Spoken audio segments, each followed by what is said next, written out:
Fulham.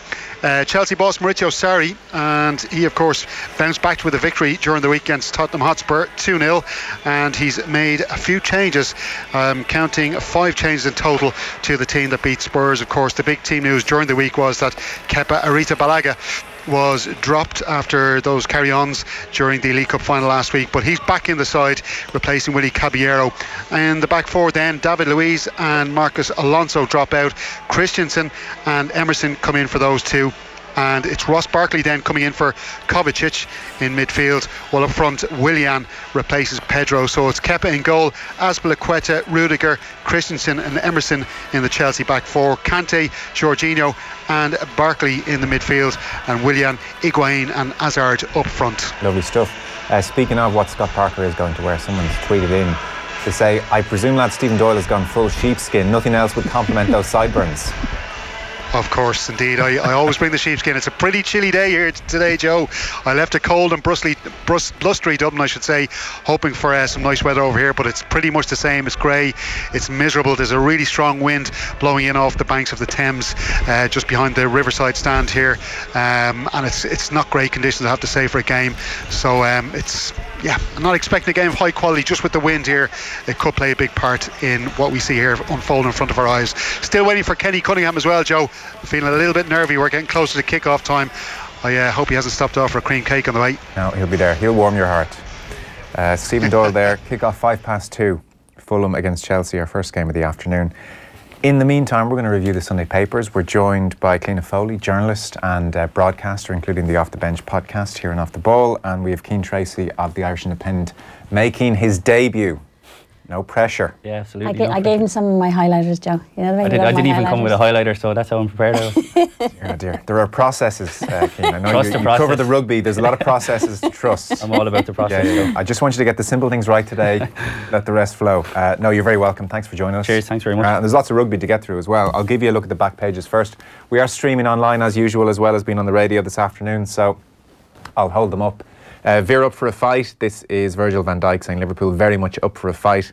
This afternoon they're away to Everton, live coverage of the game today, and then Lukaku over here on the left hand side. United look like their old selves after their 3-2 yesterday against Southampton, deep into Fergie time.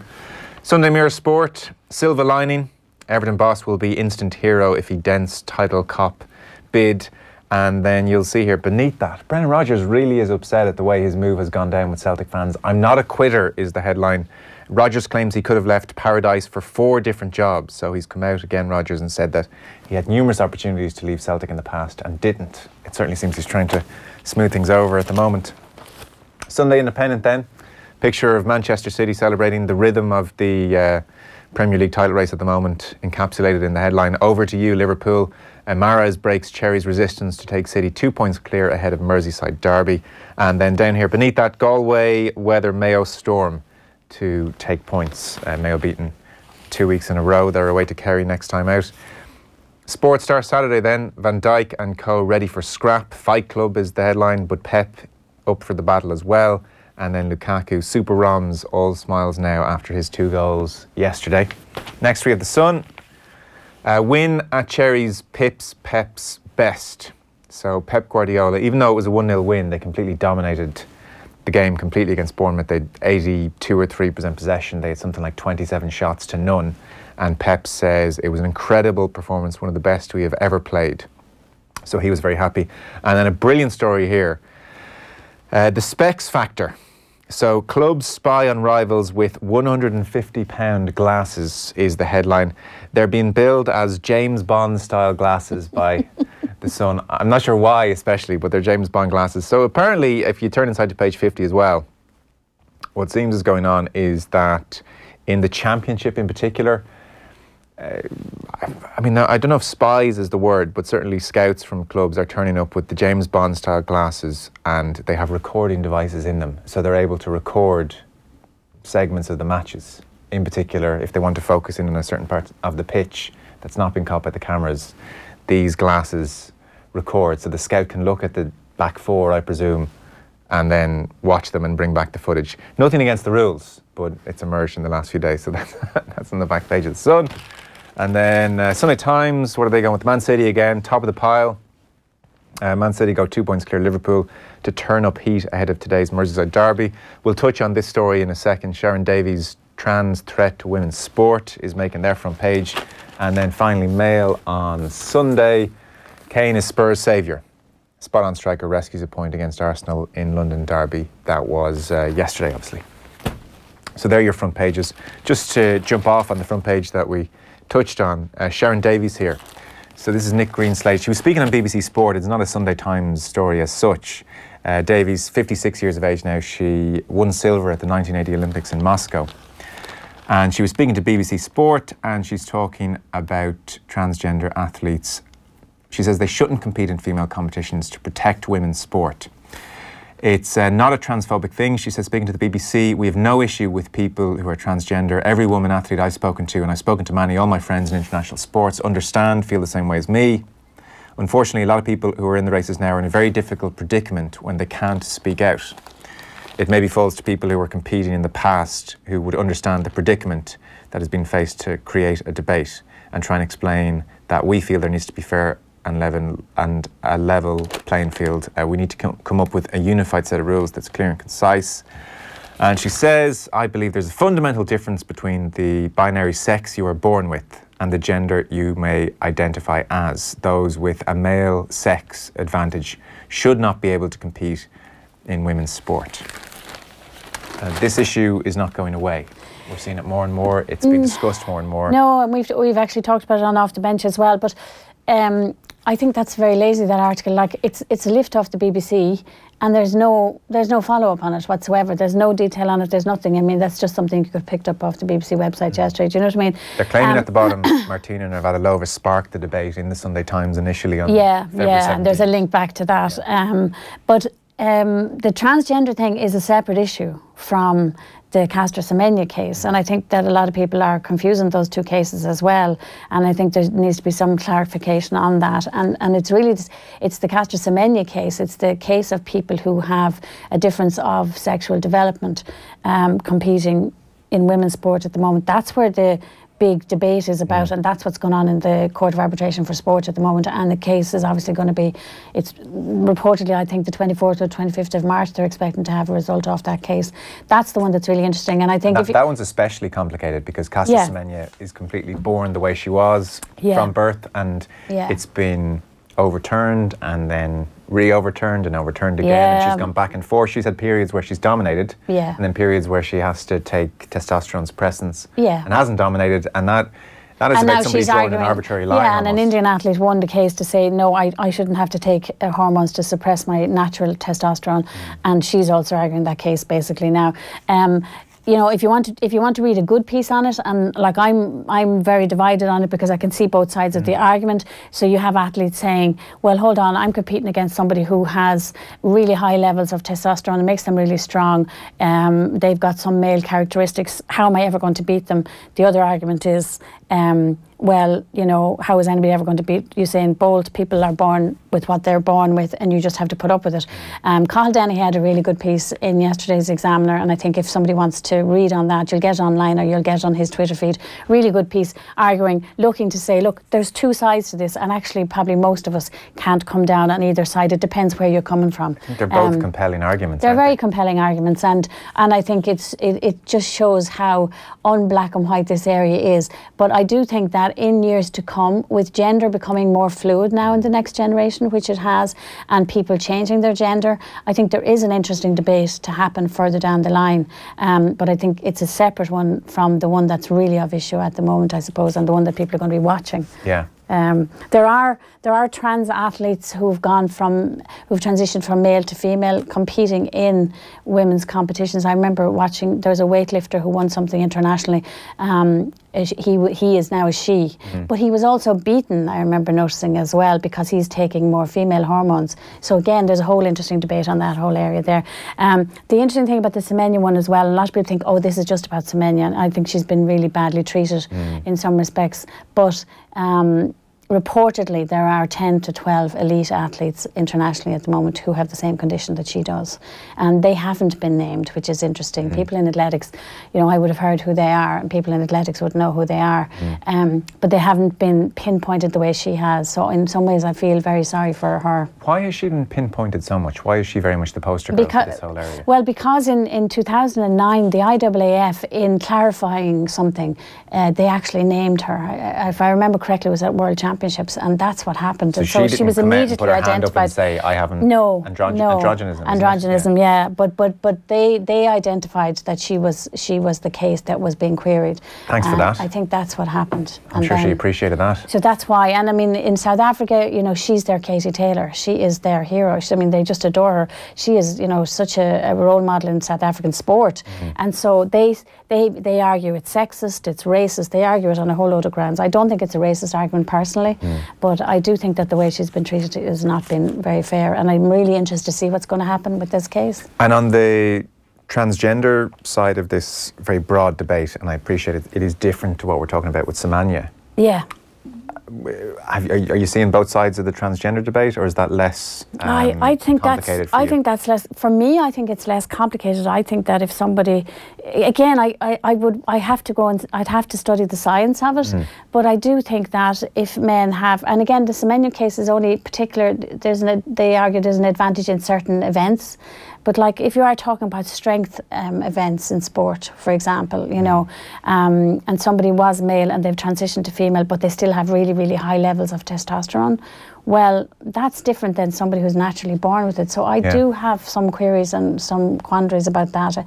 I don't see that that's very fair. Well, Davies' point, I believe there's a fundamental difference between the binary sex you were born with and the gender you may identify with. And to come back to that, Navratilova, I think to say that is not anti-trans. You know, and this notion that you're anti-trans, I think, you know, and people jumping on the bandwagon and saying, "Oh, how dare she say that?" and all the rest.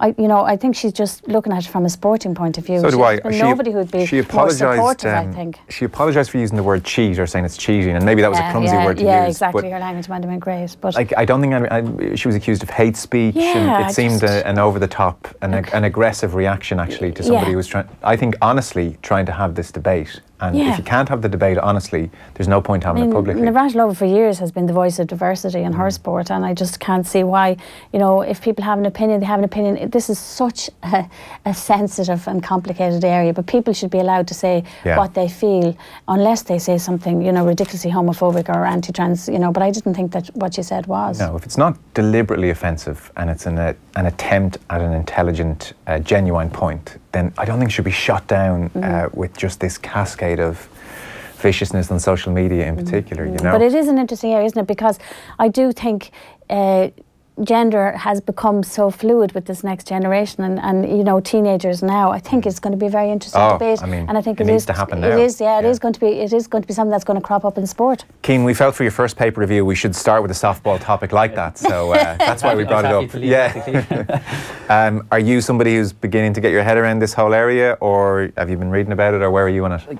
To be honest, like I feel a bit ignorant in terms of commenting on it, because it is such a complex issue, and I don't feel like I'm in a position to judge something that is such a, like, it's such a grey area. And we were chatting about, like, where do you draw the line? I mean, I'm not in a position to judge where you draw the line and things like that either, but I think I agree with you, the debate needs to be happening now, because it is, like you said, Cliona, it's becoming more and more common in culture. Yeah, it absolutely will. So that's on the front page of the Sunday Times. There's not much more beyond that. It really is just... That's why I think it's a waste. I just think it's a kind of a sensationalist thing to throw it there, not even to do a follow-up on it. Yeah, they might argue it's newsworthy. And hopefully they will in future. Yeah, and it only happened yesterday, so maybe they felt they didn't really have the time to put something considered together, in fairness to them. But that's on the front page. There's lots of rugby, lots of navel gazing in the rugby. Cian, we're on more familiar territory here.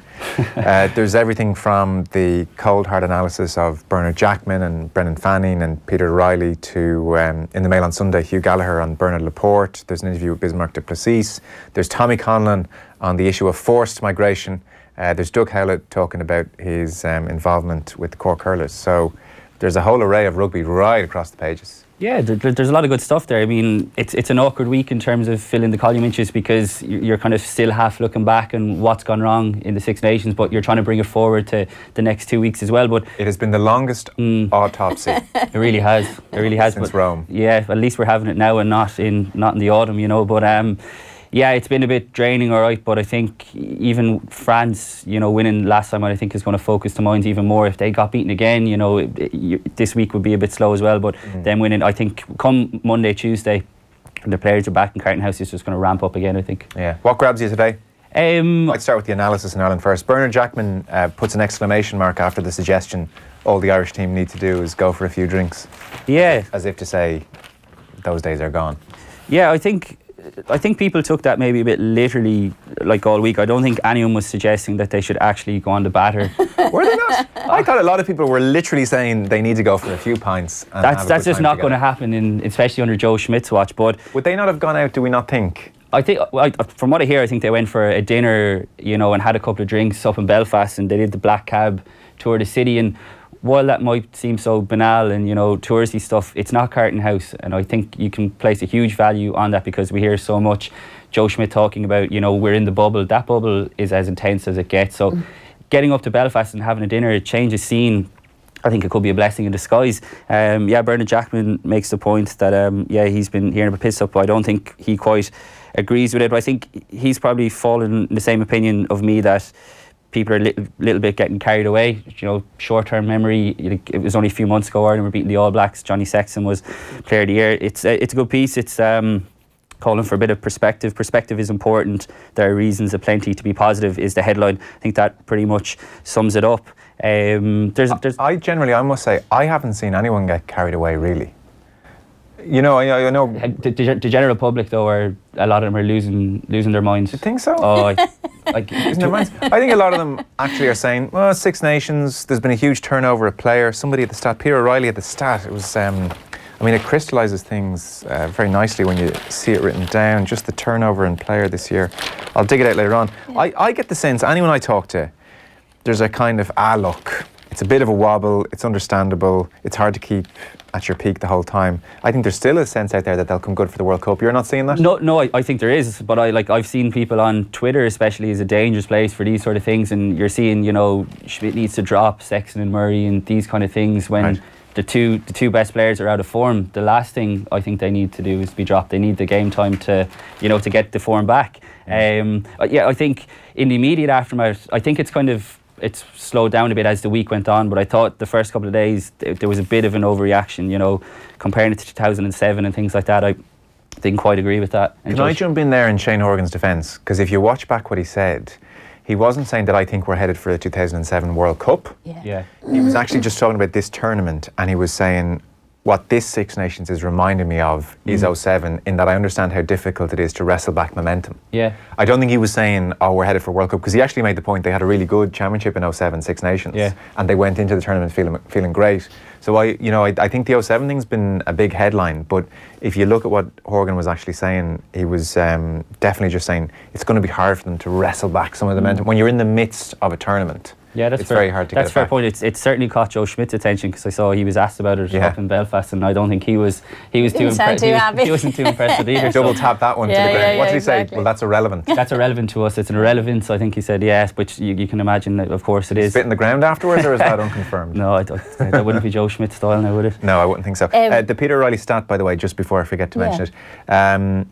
They had 22 starters over the entire 2018 Six Nations, and he says they've already had 24 in this one. So this whole thing in some ways can be as simplistic as well, as they haven't been as lucky with injuries. There's more chopping and changing. Yeah, and I think at the start of Six Nations, most people, I certainly would have been of the opinion that it would be great to, you know, use the squad that you have here now. A lot of that has been forced, but against Italy, he still made changes that he didn't have to make. James Ryan had the weekend off, Rory Best. This is what you want, and when the performance wasn't as great as people expect, when you make so many changes, it's inevitable. I think Brendan Fanning's piece is quite good in this because he focuses on Sean Cronin, and I'd actually written a piece straight after the game as well, sort of, you know, it was his big chance to prove a point and he didn't take it, but there were other factors at play which why he didn't make it. Brendan Fanning was making the point that who would he rather be throwing the line out to? James Ryan and Devon Toner, who he trains with every day, and then he got Quinn Roux and Alton Delan. Quinn Roux is a relatively new line-out caller at this level, and while he went well against Scotland, it's a very different ball game. And I think the buck will always stop with the hooker, but Brendan makes the point that, you know, it will always stop with him, but he makes an interesting point that following the tour to Australia, that Sean Cronin was disciplined for, which was interesting. I didn't know that. Yeah, I hadn't actually seen that before, so that might explain some of it. But I don't think Sean Cronin is now all of a sudden out of the World Cup picture. He's still, you know, and that's the point Brendan makes, come the World Cup warm-up games, Sean Cronin is still your number 2 hooker because of what he gives you off the bench. So again, it's a bit of perspective. He talks to Paul O'Connell as well. Yeah. He tells a really good anecdote about when Jerry Flannery was first starting off at Munster. He had a really bad day with the lineouts, and O'Connell knew it wasn't Flannery's fault. There were timing issues and various things, and he actually went and explained to management afterwards that, honestly, I know you might think it's this new kid Flannery, but this one was on us. But even then, there was a slight scepticism in management. It's very hard for a number 2 to shake that stigma. It is. You're completely exposed, aren't you, as the thrower? You really are. The Brendan Fanning piece is interesting as well, because there's one great line that, like, I think the worry for people comes not that they're playing badly, or that they're not playing as well as they should, because like Bernard Jackman and a couple of people today don't think Ian, like, Wales are heroes at the moment after the great win of England, but they were gifted the win in Paris and they struggled against Italy. So, you know, let's not get carried away.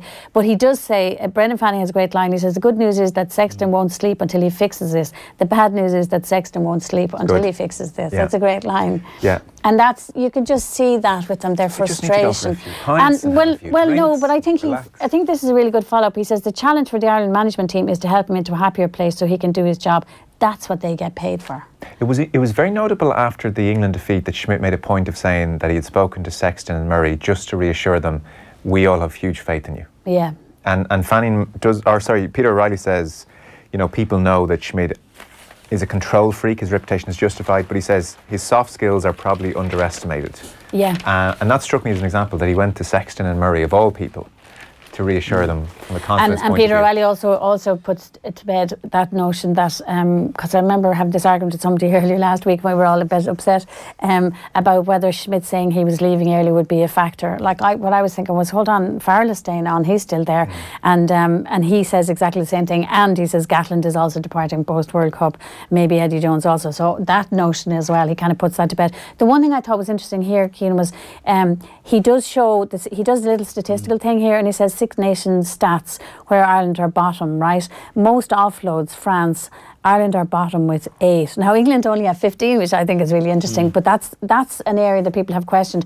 And then the turnovers, England 23 and then Ireland 11, they're the bottom. Turnovers 1, yeah. Yeah, turnovers 1. So I think those two stats are interesting. There's a piece by Rory Keane in the Mail today, and there's a lot of stuff about, what are we doing wrong, where are we going wrong, whatever, but he just kind of does a really small column, 4 points, fix the line out, fix the line speed, what were the other ones? Win the gain line, get the kicking right, and maybe take a bit more risks. And like that really summarised a lot of what we're looking at. Yeah, the Peter O'Reilly piece is very interesting because the availability of the stats that we're getting now, these kind of ones would be available anyway, but this Six Nations has opened up a whole new prism in terms of how you're able to look at the game and stuff, and it's something I've been using as well. It's the kind of thing that coaches will readily have available, but we haven't been able to get access, I presume, unless you paid a lot of money for it, but thankfully the Six Nations are making it available. But it allows, I guess, us to paint a different picture for people that what's actually going on. I did a piece about Quinn Roux, and he's probably one player who gets criticised a lot in terms of what is he actually doing on the pitch, because he's not a James Ryan who's carrying the ball 15 times, he's not making a huge amount of tackles, but he's hugely effective at the ruck. Now, that's something I think that Peter O'Reilly's kind of touching on here. The most offloads. Ireland have never been a team who offload the ball. The turnovers 11. That's been a huge issue. The breakdown, I think it's going to be very interesting to see the team selection this week, because in Tadhg Byrne you have probably the best poacher in Europe. He's fit again now. Does he come back into the team? He'd give you a different threat. Dan Levy's the same. I think they've been back. He's back. Whether or not they're going to throw him into a game that big without having the game time under his belt is another matter.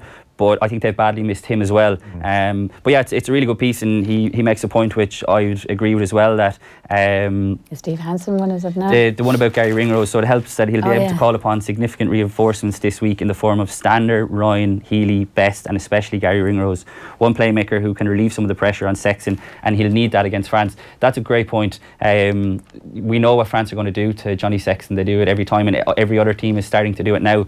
But we're not asking Johnny Sexton to change the way he plays, but I think what I would like to see is those around him helping take pressure off him. Absolutely. Like, there's no reason why Gary Ringrose can't step into first receiver and vary the game plan a little bit deeper. That would actually make Ireland's attack, I think, more potent as well. And yeah, it's something with the chopping and changing that's been done in the centre, and Schmidt has kind of mentioned it. It's a bit unfair to ask Chris Farrell to come in and play 13 when he's still trying to find his feet to do the role. But Ringrose has much more experience there.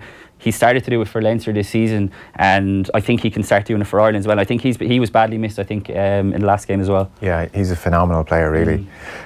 Seeing as you have Peter Riley's piece open, if you just turn over the page to page 7, you have Bismarck du Plessis. Yeah.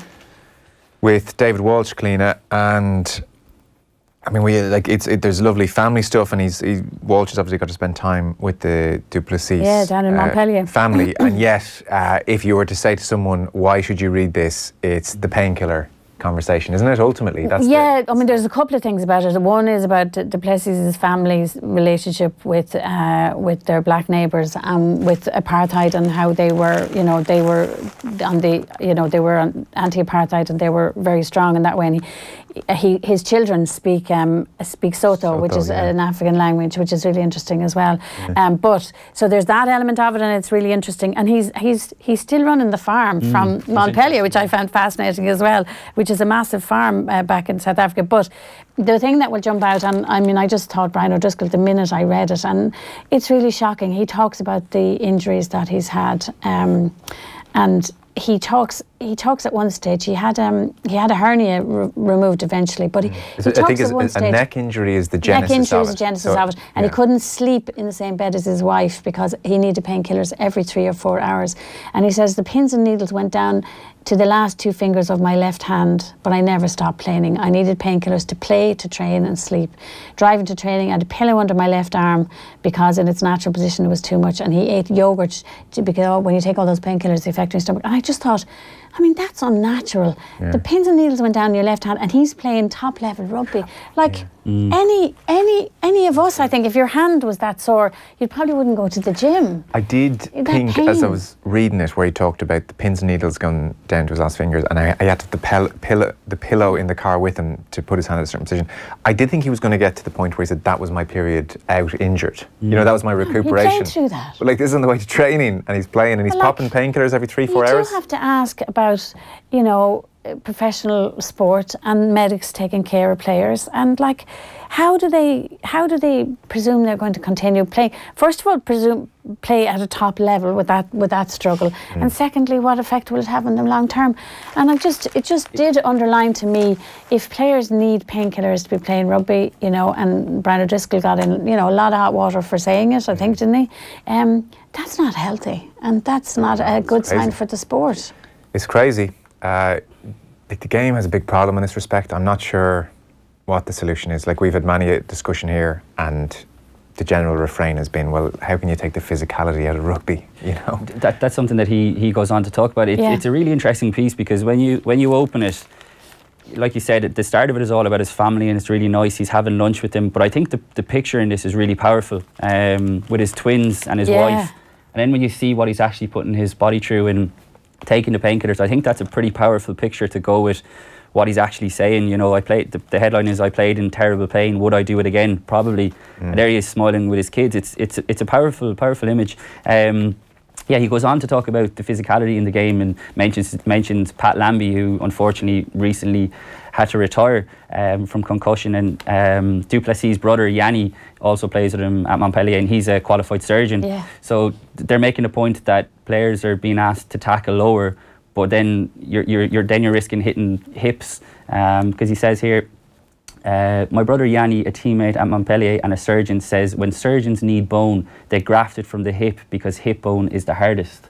That's something I probably didn't really realise either. And then when you're asking young kids, you know, to tackle lower around the hip, it's not great, is it? It's, and he says the game in the Southern Hemisphere is safer because it's quicker. He's saying French top 14 ball isn't in play long enough, and obviously you're taking the hits again. Yeah. But it's a very instructive piece because it echoes so much we're hearing about just the level of injury and also players having to play through injury and pain. I don't understand that. Because people would have seen the reaction that Brian O'Driscoll generated. Yeah. I'm sure this will get a big enough reaction, the Du Plessis thing. So players will stop admitting what they're taking painkiller-wise. But we can very safely assume it's going on and that painkillers in the game are being abused. And like I would consider taking one every 3 hours and still playing. That's an abuse.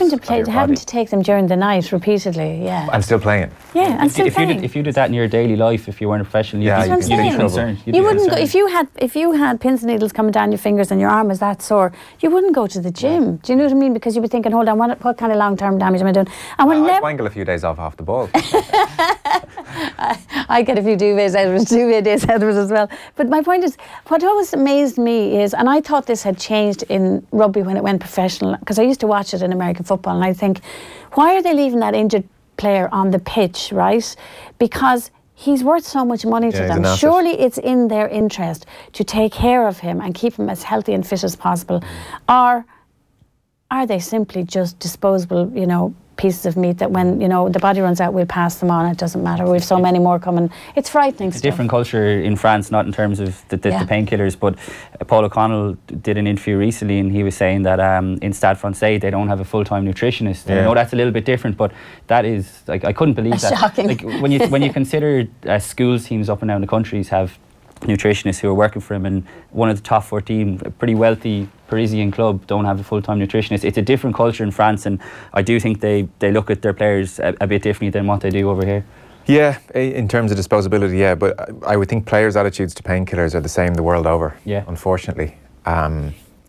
And I don't really know how you sort it out. It's going to be a big next generation or two for rugby to try and... I thought this piece was really, we were just saying, I think this piece is really interesting as well when you look at Hugh Farrelly's piece on Bernard Laporte. We come to that after just one quick ad break. We're going to take a short break.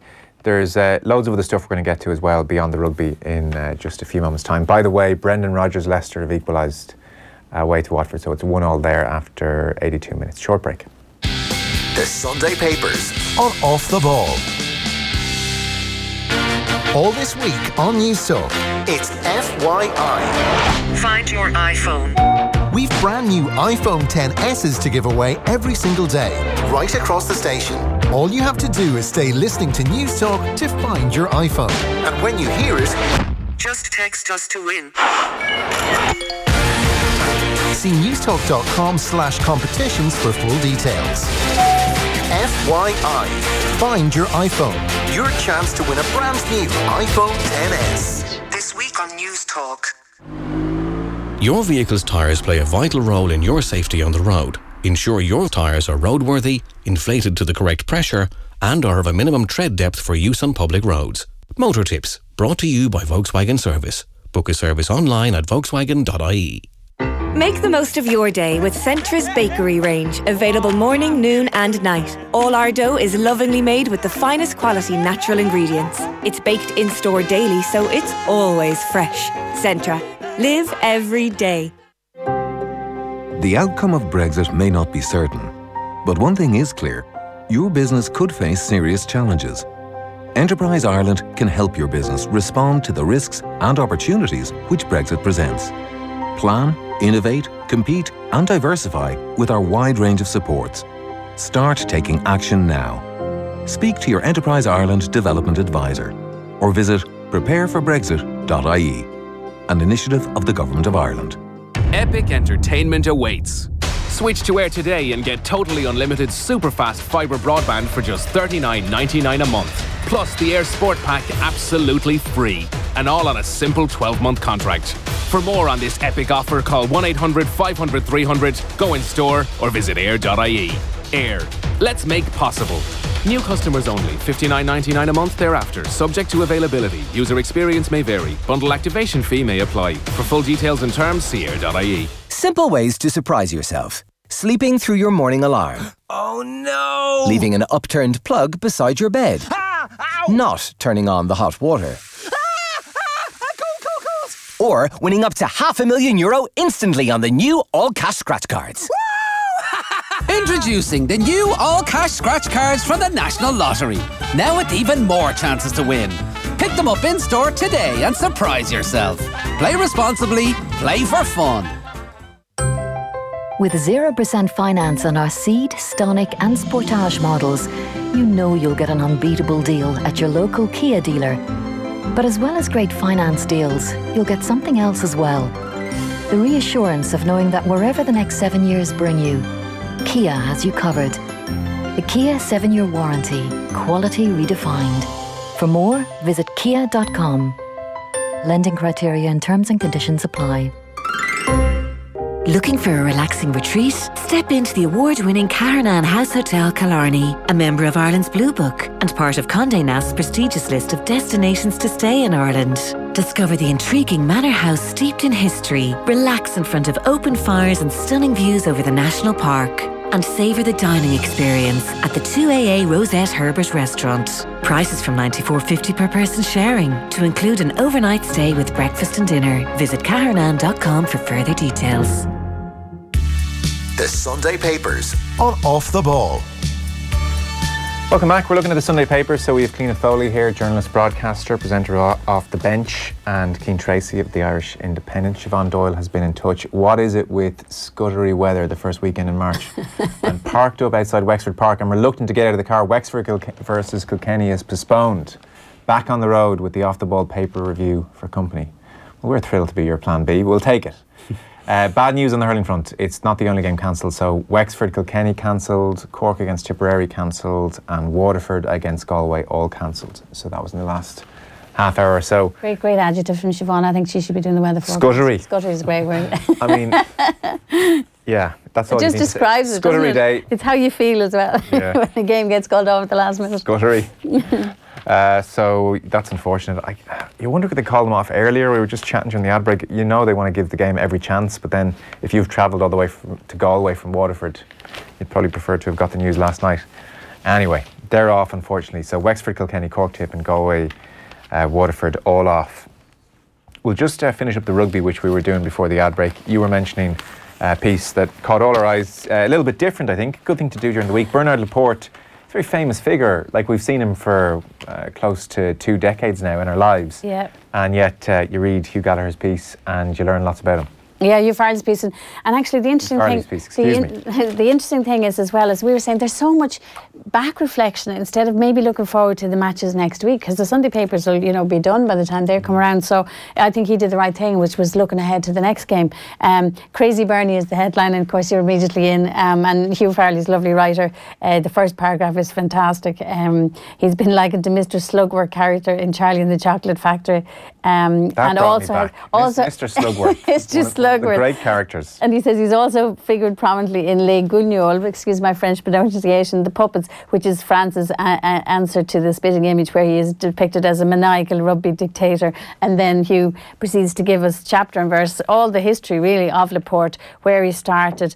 I hadn't realised that he actually was part of Sarkozy's government as Secretary of Sport. And it's really interesting because through it all as well is kind of the link between politics, left wing and right wing in French society and in sport, and how much the crossover is there. And so it's a really good piece. The thing that freaks me out completely though about Laporte, and I remember seeing him keenly probably when the Women's World Cup was here.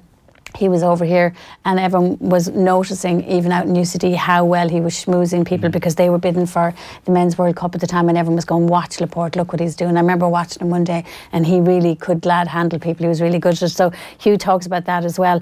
Cian will talk probably about the Mohed Altrad connection, which is really interesting, which I didn't know about either, about the fact that France never had a sponsor on their jersey before. But when they lost to England, right, the players returned to camp in Marcoussis, and it was Laporte, not Brunel, who delivered the enough is enough speech. And that's the equivalent of Philip Brown going in and taking training. It is, yeah. Like, that's just Well, if bizarre. Philip Brown had coached Ireland before, we'll give it, it's not as bad, but it's quite bad. It is bizarre though, isn't it? It's an incredible, and I suppose the whole history of it is very interesting, but also I suppose Hugh Farley's tenor is really, you never quite know what to expect with France, and we don't know what's going to happen next week. And here's an example of it. Well, he said as well that not only did he give the speech to say enough is enough after the England defeat, but then he was taking part in training. He took an active role in training. He took an active role in training ahead of the Scottish game. So that's what I'm saying. Is he working with the players now?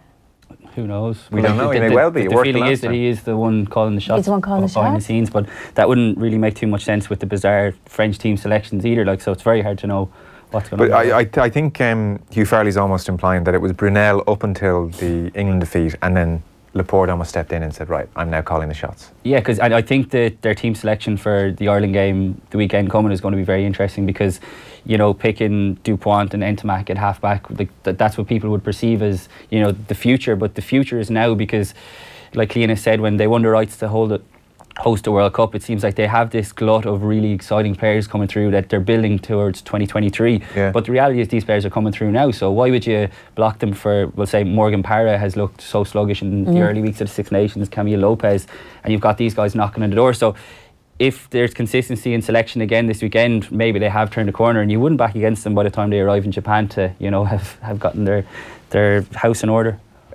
It's really nicely laid out. Like sometimes, look, I know some people might think, oh, it's not the way to do it, but he just breaks it down into very digestible sections with headings. So it has like the player, and it talks about how he was a scrum half in his day, and then it has coach and education, and he took Stade Francais from the 3rd division up to the 1998 French Championship, leading Les Bleus, Grand Slams in 02, 04, Six Nations 06, 07.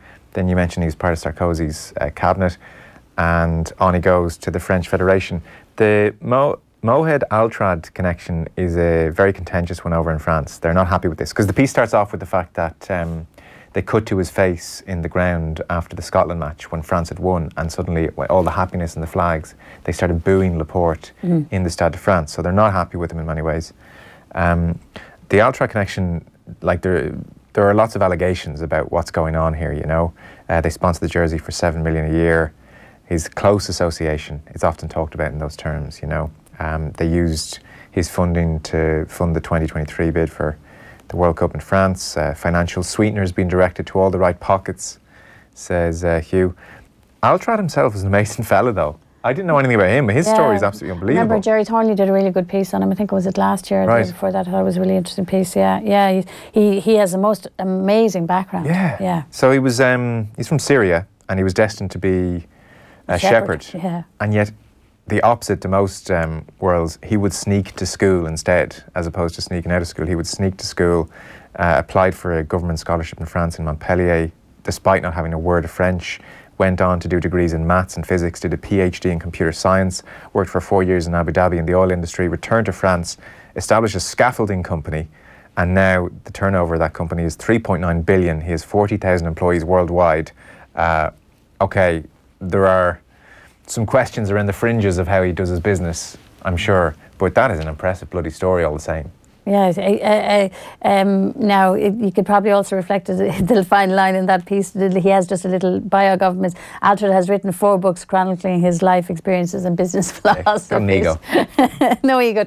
Fair dues to the sub-editors as well. I'm a big fan of sub-editors in newspapers. It's a lost art. And like the headlines, the subheads in this are brilliant, because it makes you want to read it. Like one of them is political animal, master of mercenaries, North Korea. And you go, what's North Korea got to do with it? So the subheadings are really clever in this. Fall Guy, the winner, and it really does make you read. It's a really well laid out story. I totally agree. It's one of those things where when you do pick up the paper, and it's probably, I've become more used to it from being in the office and seeing how the guys actually do it, because there's an art to doing this. Like, this doesn't happen automatically, and it's the same way if if a big story breaks but the pages are already filled, how the guys rejig to so that you still open your paper and you can still get what you want. It is a lost art, but it's still it's an art in itself. It's great, and this is really well laid out, because this is a lengthy piece, but it doesn't feel doesn't as long. read long. When it's broken up like that. It's great. It's really well done. Right, Cian, we've done enough rugby, so let's get quickly through these last pieces. You've completely directed us down the rugby funnel. Apologies.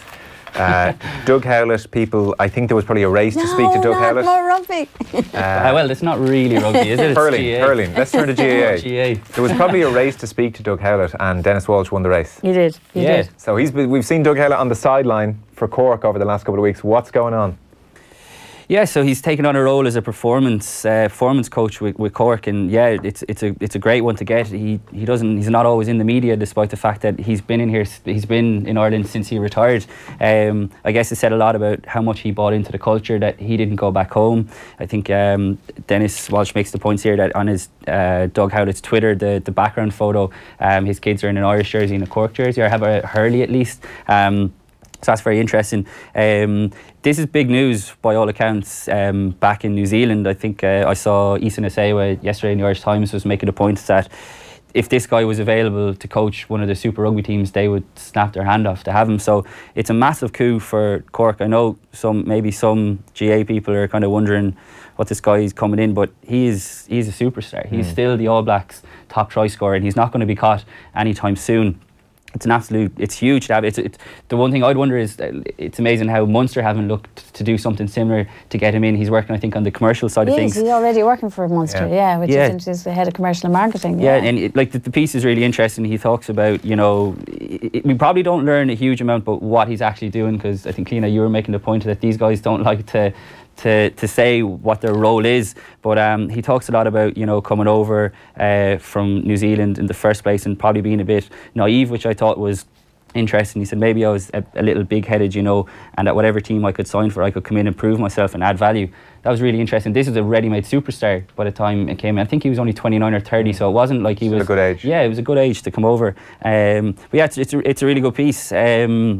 He's done it since he retired. He's done an MBA and he's done a qualification at the Irish Management Institute. He asked him, I suppose he did have to. You have to ask him, what are you going to be doing? And he doesn't. It isn't very clear. Their preparation, individually assisting players in their match approach and mindset, while collectively developing a unity of purpose, passion, and belief.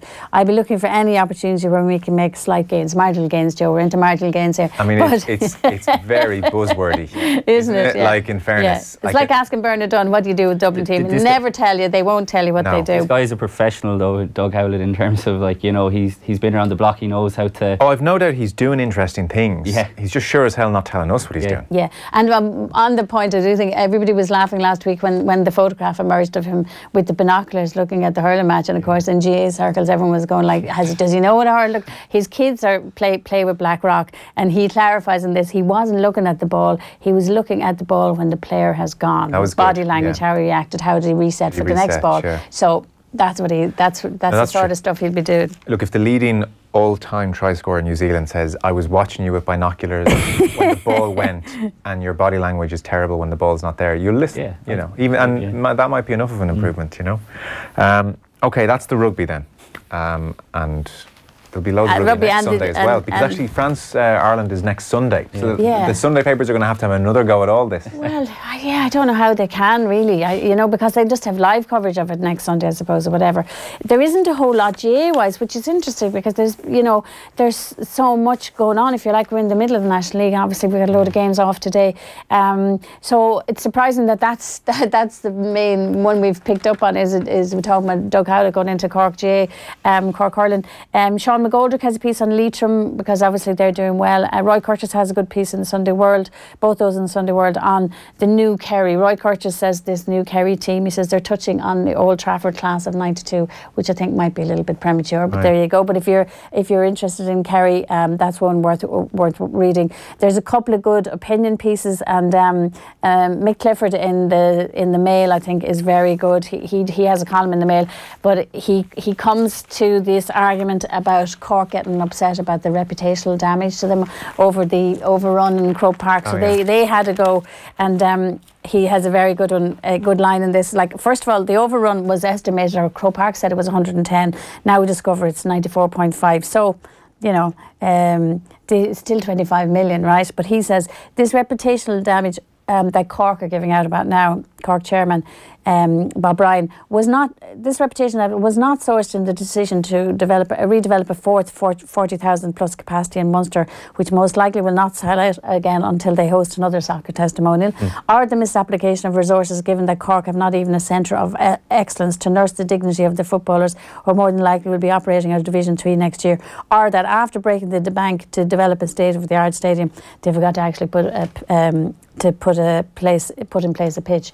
So like he really hammers Cork taking opprobrium over this overrun, which nobody still knows why or how, and that's why people in Cork deserve to have answers for that. But there isn't a whole load GAA-wise, which was quite surprising. Yeah. We are going to hear on the radio take a short ad break now, and coming up we have live commentary of Fulham against Chelsea, and that will be followed by Everton against Liverpool, whereas we're going to continue the paper review for another 20-25 minutes or so on all our social channels. So if you're watching on Facebook or Twitter or Periscope, stay right where you are, that's fine. We're going to continue in just a second. And if you're listening on the radio and want to catch the last 25 minutes or so of the paper review, then you'll get us on all our social channels, whichever one is easiest for you. So we're going to take a short ad break in the radio. If you want Fulham Chelsea, don't go anywhere. If you want to get the rest of the paper review, then come join us over on Facebook or Twitter or Periscope or wherever you tend to stream us. And voila, the radio audience are gone. So just to finish off with a few pieces then, Rory Gaffney is not a name that people will know in the Mail on Sunday. Paul Kimmage is writing about the untimely passing of his brother. There's a one-handed driver, an extraordinary story. There's safety at Cheltenham, which is actually a very interesting piece. Cliona, you spotted that, and one or two other bits besides. Rory Gaffney, then, people won't know who he is. That's kind of the point of the piece. It's a Irish journeyman that you've never heard of plying his trade over in the UK. And interestingly, he happens to be at Salford, which is suddenly about the most famous club of that stature around.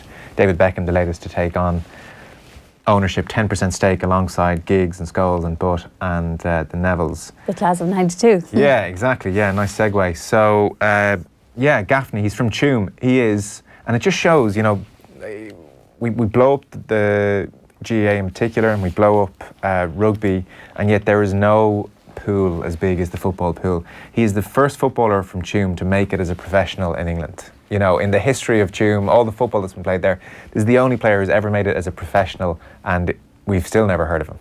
Yeah, well, to be fair, I think League of Ireland fans will have heard of him. I remember he was playing for Limerick, and I was covered him a lot. So, and did he stand out at that level? he was a very good goal scoring striker. Used to play up top on his own for Limerick, and Limerick weren't very good at the time. So was that First Division? No, it was Premier. It was when they played in Thomond Park. Around that time. It's a good story. I think League of Ireland fans, to be fair, will be familiar with him. It's a story. That's my ignorance then, in fairness. But it's also, on that point, it's actually nice to see the League of Ireland indirectly getting a spread, because the off-lead here is about Mick McCarthy reaffirms his faith in Coleman as real work begins. So it's really good to see, something a little different getting the showing, because we were scanning through the papers. In fairness, the Sun have a couple of nice pieces with Shamrock Rovers' Lee Grace and Ali Agria, who's just back with Bowes. So it's nice to see, I think, something different. I think this was the time to strike in terms of, the League of Ireland. There's a bit of a buzz around at the moment. It's just back. The attendances have been quite good. I thought now is the time, to strike while the Irons had as such. So I know Rory Gaffney still isn't playing in the League of Ireland, but he's definitely a League of Ireland guy, and there's actually a photo there of his time with Limerick on the right. It's an interesting story. He makes sort of no bones about that he hasn't earned enough money, that he's going to have to go back and do his accountancy exams.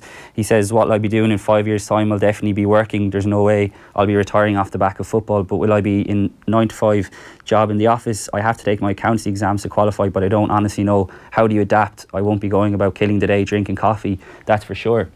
It's heavy stuff, but I think he's around 30 now, so he's come to the stage where he is thinking about that. But the class of 92, like you said, Joe, it kind of gives it that more bit of intrigue, and I guess we haven't really, the class of 92 are very much in the background, but it was interesting to hear him saying how much so that it's not like, he says, it's not as if we're getting pep talks from Gary Neville. Scholes isn't pulling the central midfielders aside for passing, and Beckham isn't doing crossing practice.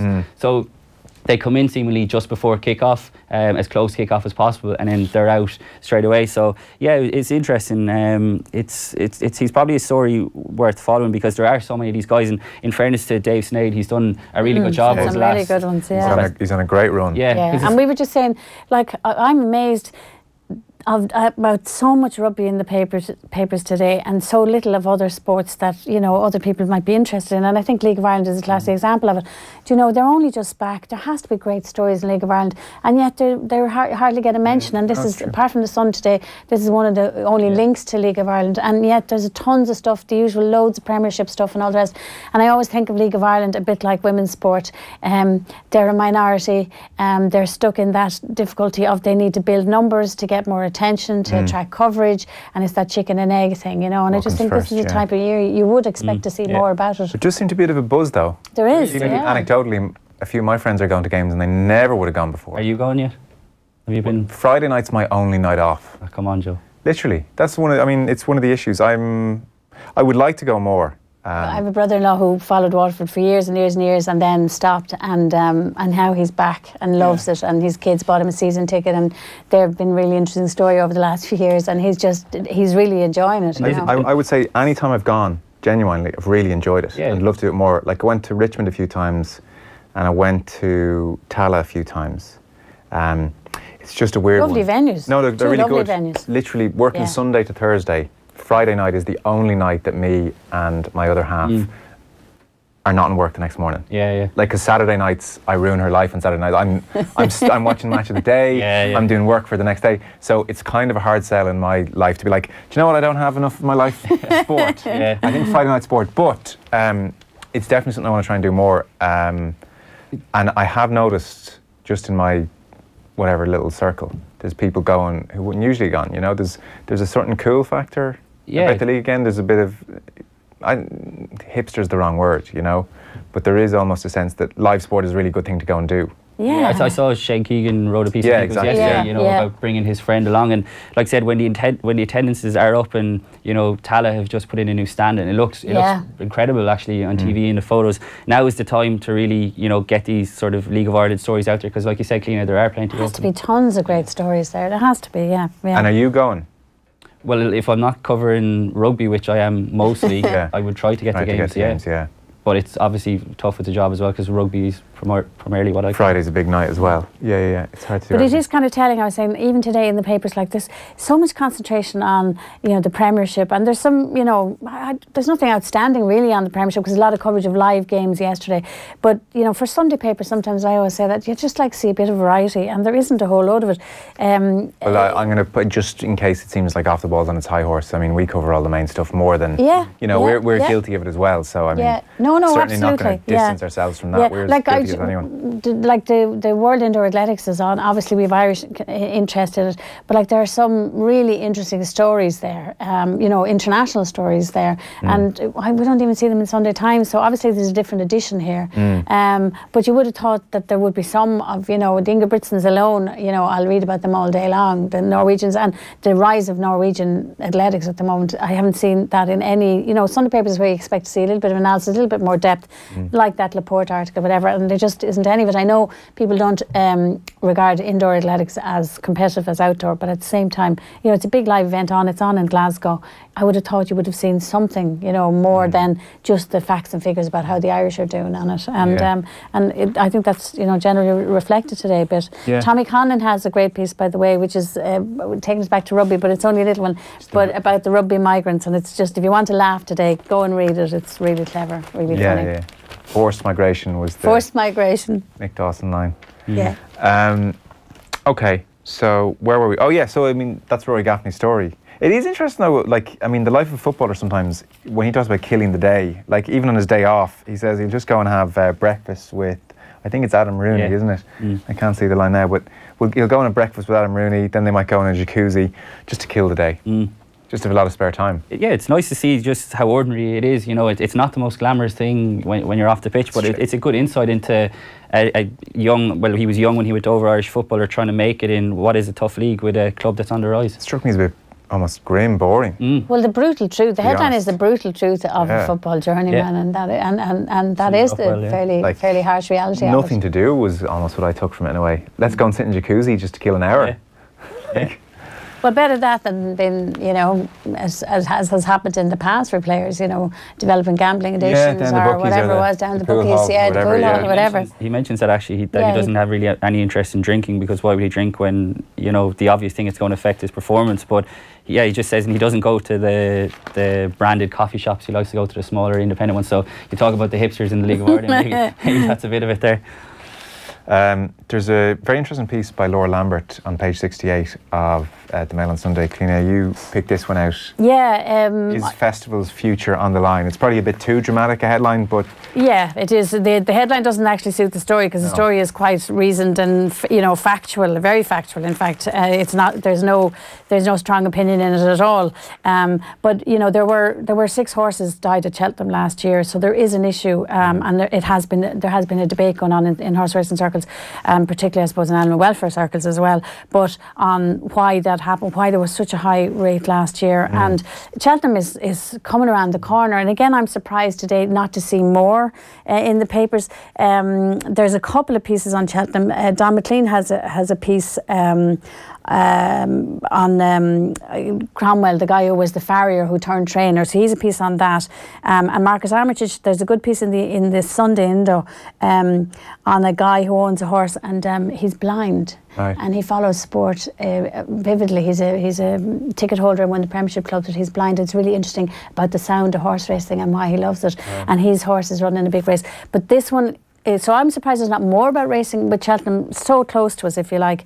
And it just shows how much the Premiership is and rugby is dominating things at the moment. Laura Lambert does this piece, and she explains, first of all, about how they're changing things to make it a bit safer this year. And the penultimate fence, they've moved it again. They've moved it a few times over the last few years. Third time in 9 years they've moved it. Yeah, they have. In fact, there were 7 horses killed last year. Sorry, I was wrong on that. But what she also has is she has statistics, because they've lowered the fences. They've done a couple of things. They've lowered the fences as another one of the things they've done in terms of horse welfare. And she has there's a little table in this on the Cheltenham horses at higher risk of fall. And it shows that in 2013, the average of a field to fall per race in Cheltenham was 2.78, and now in 2017 it was 2.56. So it's coming down, but people would argue probably it isn't coming down. One of the things that, you know, I thought was interesting about it was that, and I noticed this earlier this year, like there were owners, these owners, Paul and Claire Rooney, had instructed, you know, they had kind of said to people, if they don't change the track, you know, don't enter your horses. So there has been a debate about it, and it comes up every year. There is a debate. Like Eddie O'Leary is quoting this racing manager Gigginstown saying, you know, he thought it was, I think his line was, would this reduce? He said it was particularly bad luck last year, and you know, you do wonder, is it bad luck or, you know, what more? But they do. Cheltenham particularly does seem to have taken measures in recent years to try and make it safer. And they quote a guy from David Muir from the RSPCA saying they have tightened up in every area. So. Well, it seems what happened last year after the 7 deaths, when another horse died afterwards, was the British Horse Racing Authority decided to have an inquiry. There's a 67-page report, so they're taking this seriously. And there's an interesting line that Laura Lambert has from the report, which it was published in December, saying racing must stay well ahead on this issue, otherwise it will be a threat to our sport. So they obviously are getting jittery that if this becomes a big health or animal welfare issue, that it's just not good for them. So they've 17 recommendations. Yeah, there were 17 recommendations. More vets. Apparently the vets for the first time, the vets will now have the power to pull your horse from the race. Yeah, and up until this, I think last year they had just 4 races where you could get checked in them, but now they're going to check every horse before every race. Right. Medical records for each horse for the 45 days before the festival will also have to be submitted to the vet. There's going to be cooling fans, 4 more than last year. And then no more than 20 horses in the same race. And you see that cooling. You see the cooling fans used at the Grand National now as well. You see it used in a lot of the big events as well now for safety. Look, you know, it is an area of racing that sometimes people I don't think are hugely aware of. So it's worth looking at. So that's safety at Cheltenham. That's page 68. People will have seen Raphael Kimmage passed away very untimely and suddenly. During the week, brother of Paul was over in France with Paul, trying to make it as a cyclist as well. Paul Kimmage has written about it, obviously, as you might imagine, terribly upsetting time for the family. and he was rooming with Raphael over in Paris when they were trying to make it. The most talented of all the Kimmage brothers is the line that's often put out about Raphael. Yeah, and Paul says this as well, and it's interesting because I think, you know, it's a story about brotherly love and brotherly rivalry as well. Yeah. And he's very honest in it about the rivalry, because he declares, and if you notice on Paul's Twitter thing, I think he says "son of Christy" is one of the few lines he has on his Twitter bio. The only one. It's the only one. That's how he defined himself, as his father's son.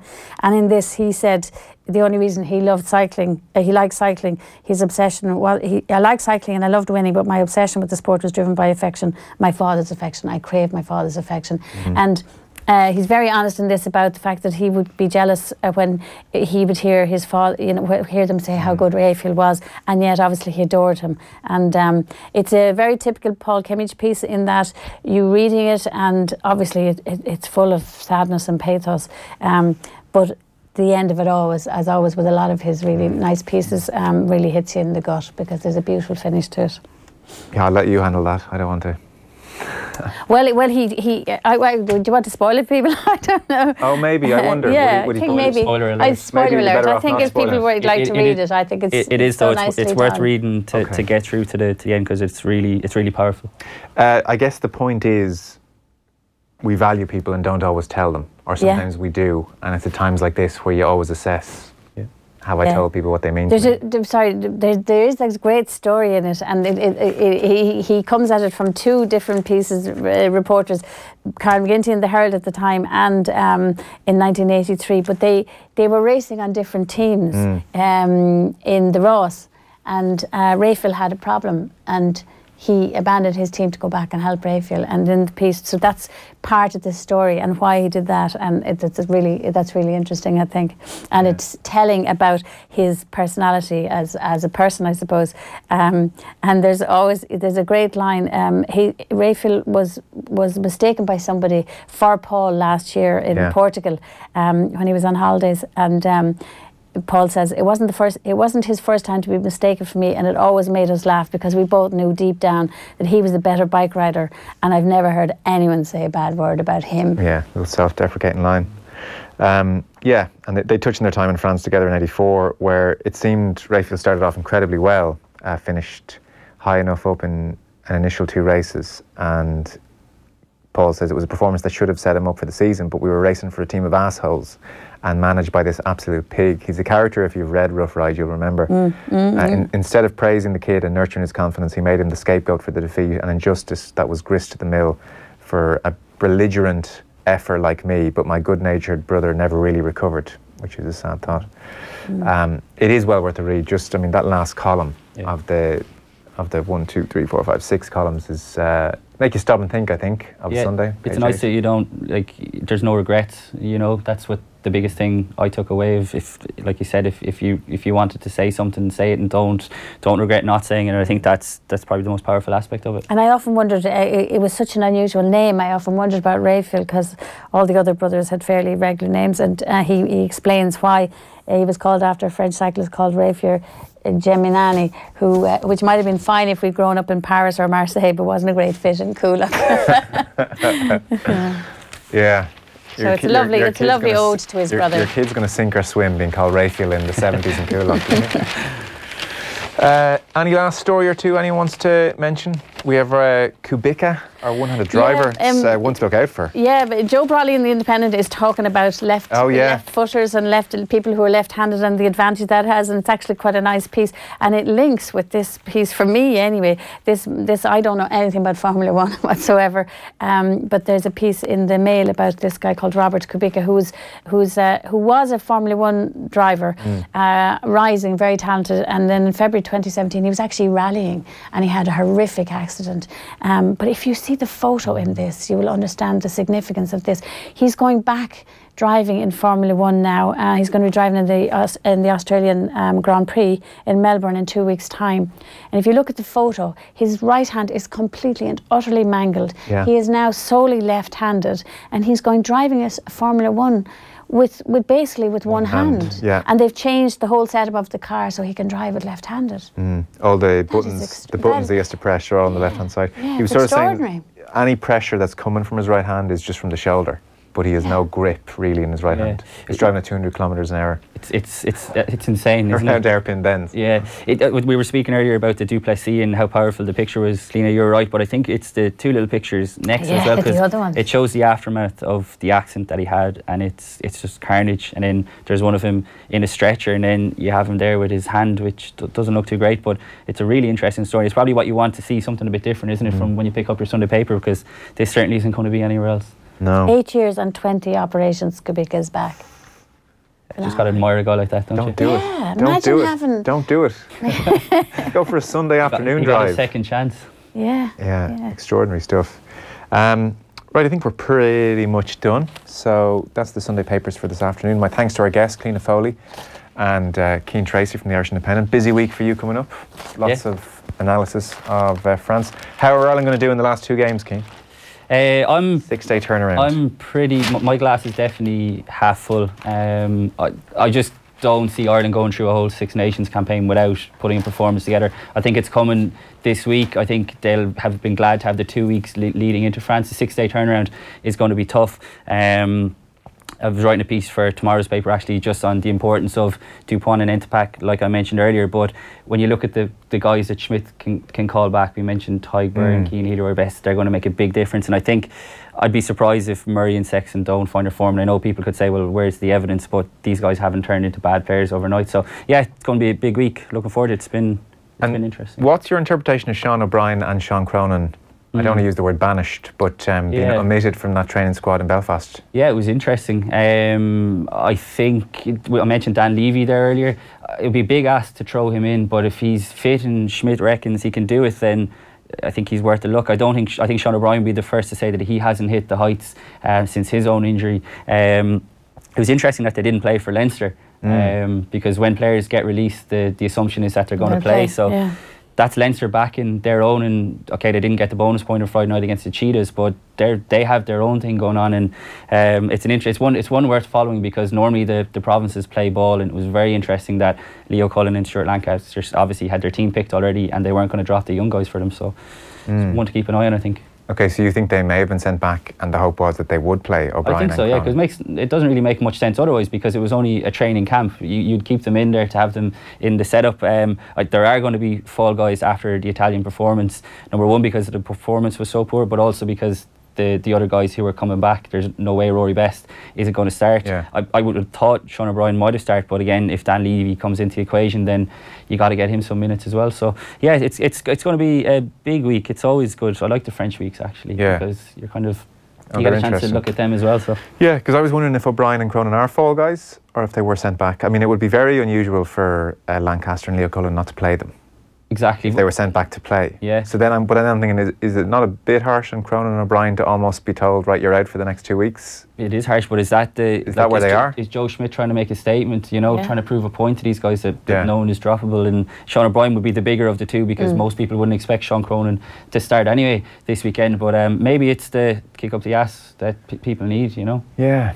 Like you wonder if someone like Cronin needs a bit of an arm around the shoulder, and you're back on the bench and look, you had a bad day, but Scannell threw a few missed lineups. Yeah, like that was the thing. Scannell came on as well, and lots of people would be of the opinion, I think, that if Rory Best gets injured in the morning, Niall Scannell is the one who's going to start, which is interesting, because he's not going to be on the bench, because you have Sean Cronin, and now Sean Cronin has spent his career, asking us not to label him as the impact player, but it's impossible not to. And then when he gets his chance, and like I mentioned earlier, there were other reasons why the lineup didn't go well, but the buck stocks with him. And yeah, maybe he does need an arm around the shoulder, but he's had a very good season for Leinster. Leinster are going well on both fronts. There's no reason why he can't turn it back around. So we don't know if O'Brien and Cronin are in the squad from tomorrow at Carton House, or this evening when they all get in? It'll be Tuesday actually, because it's a Sunday game, so it's one of those weird weeks again where you're sort of chasing a bit. Yeah, I guess we won't know. I'd be stunned if they weren't, to be honest. But if they weren't? Yeah, if they weren't. Okay. I'd imagine they will be. Unless they're injured, of course, and we don't know about it, which wouldn't be unusual either. Joe didn't send the email out, no? We didn't get it yet. Just to keep you up to date with everything. You didn't drop me a text yet, no? Okay, listen, thanks a million, appreciate it, and we'll leave it there.